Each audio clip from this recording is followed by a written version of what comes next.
ما هو مش معقول كمان الواحد يعرف يطبخ في حق متر في متر و20 واحد واقفين على دماغه. وال20 واحد دول جم منين بقى؟ انا ما اعرفش اطبخ في مطبخ بالشكل ده. ليه؟ ما انت بتطبخي يوم وماما بتطبخ يوم. لا يا سيدي، النظام ده بيتلخبط، والنهارده كانوا هم كمان بيطبخوا. ليكن هو ده اللي خلى صينيه البطاطس تتحرق طبعا. معنى كده بقى ان احنا مش هناكل النهارده ان شاء الله. ابعت بهنا تجيب لك حاجه من السوق. وانا ابعتها ليه؟ ما هو المصروف معاك انت. المصروف خلص. خلص؟ امال هناكل ازاي من هنا لاخر الشهر؟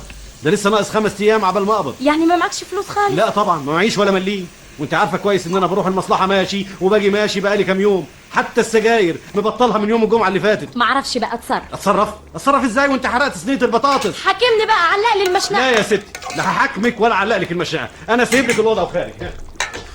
ما تيجي يا سامي تتغدوا معانا يا ابن الاكل، ما هو كتير اهو. اقوم اغرف لكم يا حبيبي. انا مش عارف سعاد مالها مقلوبه كده دايما، الواحد مش عارف يكلمها خالص. معلش طول بالك عليها شويه، روح اندهلها يا وهيبه، خليها تاكل لها لقمه معانا.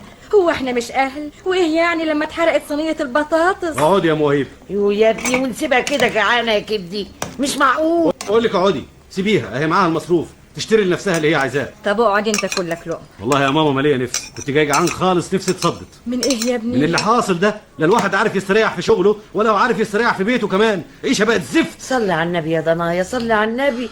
اقعد يا حبيبي كلك لقمه، ده طبيخ امك وهيبه.